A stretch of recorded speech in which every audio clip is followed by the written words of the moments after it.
Good morning, students of Saraswati Vidya Mandir Vidya Commerce section.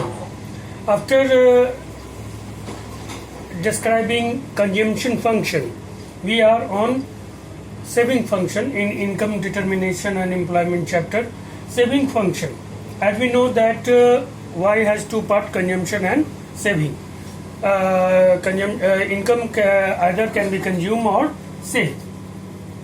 तो consumption function हम देख चुके हैं. आज saving function. The function between saving and income is known as saving function. यानी आय और बचत के बीच जो फलन होता है, हम पहले भी बता चुके हैं कि any function actually any function establishment of the relationship between two variables in which one is dependent variable and another is independent variable. In this sequence, the saving function is the relationship or function between saving and income is known as saving function. Thus, as saving is a function of Y, income. Saving, अब क्या है saving क्या है, तो हम बताया कि saving is a part of income, but which part? That part which is not going to be expend over consumption, and that part will be available. It means that we can say that saving is that excess amount of income which is not going to expend over consumption, and consumer can save this. So saving is the excess income which is left with the consumer after doing all the consumption expenditure. यानी बचत वह अधिक आय है जो उपभोक्ता के बाकी सब कंजम्पशन एक्सपेंडिचर उपभोग व्यय को करने के बाद जो बच जाता है उसको हम सेविंग कहते हैं. Saving equal to 10. सेविंग को अगर हमको निकालना है तो saving can be illustrated from when we deduct the consumption expenditure from income, then we get saving. The algebraic expression of saving function is, अब सेविंग फंक्शन को जैसे कि हमने कंजम्पशन फंक्शन का एल्जेब्रिक एक्सप्रेशन कहा था, C equal to C bar plus b y. इसमें हमने कहा था कि C बार ऑटोनोमस कंजम्पशन है, ये C कंजम्पशन फंक्शन, C बार ऑटोनोमस कंजम्पशन, और ये जो B है इसको हमने कहा था MPC, marginal propensity to consume, which is depends upon the level of income. Higher the level of income, lower the MPC, and lower the level of income, higher the MPC. Same as the algebraic expression of saving function is S equal to minus S bar plus SY. अब इसको यहाँ पे समझना होगा कि यहाँ पर इस फंक्शन को हम कैसे समझेंगे कि ये सेविंग फंक्शन कैसे है. तो यहाँ पे इस फंक्शन को अगर हम देखते हैं तो हम पाते हैं कि where S equal to saving, S bar equal to, जो ये एस बार है ये ऑटोनोमस सेविंग है. ऑटोनोमस कंजम्पशन तो आप जाने थे, लेकिन अब ये ऑटोनोमस सेविंग क्या है, तो same autonomous saving is that negative saving when that is autonomous saving that is level of saving when income is zero. तो when income is zero at that time जो सेविंग होता है तो वो negative होता है. Obviously when income is zero, the saving is negative itself. So that negative saving is called autonomous saving. S equal to marginal propensity to save है, small s जो है ये यहाँ पर वो marginal propensity to save है, और Y जो है वो disposable income है.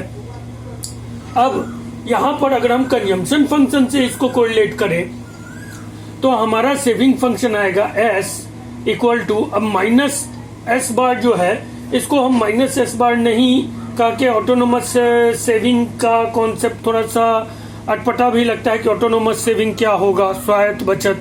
तो स्वायत्त बचत नहीं होता है, वो एक्चुअली में नेगेटिव सेविंग होता है which occur or took place due to autonomous consumption.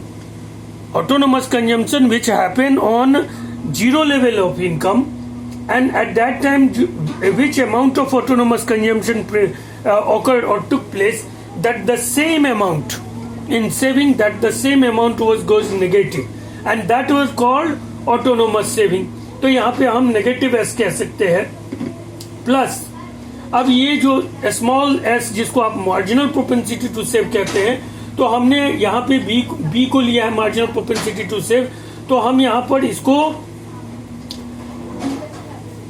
Minus b कर सकते हैं, माइनस by ऐसे हम कर सकते हैं, प्लस माइनस माइनस हो जाएगा, यानी s equal to negative consumption. इसको हम ऐसे भी लिख सकते हैं, ऑटोनोमस कंजम्पशन अगर नेगेटिव है तो दैट इज ऑटोनोमस सेविंग है, और प्लस हम ब्रैकेट में minus B marginal propensity to consume, क्योंकि हम लोग जानते हैं कि माइनस बी हमने इसलिए लिखा है कि 1 MPC प्लस MPS बराबर 1 होता है। तो अगर हमको MPS निकालना है तो हम 1 माइनस MPC करेंगे तो हमको MPS निकल जाएगा, और अगर MPC निकालना है तो 1 माइनस MPS करेंगे तो हमको MPC निकल जाएगा। तो ठीक इसीलिए हम माइनस बी करते हैं, यानी MPC में से हम 1 माइनस बी अगर कर दें यहाँ पर और इसको ब्रैकेट में रख लें और यहाँ पे y कर दें तो ये हो जाएगा सेविंग फंक्शन। इसका मतलब कि अगर हम सेविंग फंक्शन को कंजम्पशन फंक्शन के आधार पर सिंप्लीफाई करना चाहें तो सेविंग फंक्शन बराबर हो जाएगा s equal to minus autonomous consumption minus autonomous consumption तो पॉजिटिव होता है जीरो लेवल इनकम पर भी, लेकिन जब माइनस कर दिया तो वो ऑटोनोमस सेविंग हो गया विच इज नेगेटिव, और यहां पर हम प्लस 1 माइनस बी यानी 1 माइनस MPC यानी MPS और तब y लिख सकते हैं। ये जो हमारा हुआ ये हमारा सेविंग फंक्शन हो गया। तो यानी सेविंग फंक्शन को हम directly s equal to minus autonomous consumption plus 1 minus MPC यानी MPS और b, इस तरह से हम सेविंग फंक्शन को लिख सकते हैं। तो ये हमारा कंजम्पशन फंक्शन और ये हमारा सेविंग फंक्शन हो गया। अब ये इसलिए इंपॉर्टेंट है क्योंकि इस पे न्यूमेरिकल क्वेश्चंस आएंगे, तो हमको सेविंग फंक्शन और कंजम्पशन फंक्शन इन दोनों पे बहुत अच्छी समझ बनाकर इस पर पकड़ बनाना होगा। अगर इसमें कोई प्रॉब्लम है तो आप क्वेश्चन पूछेंगे।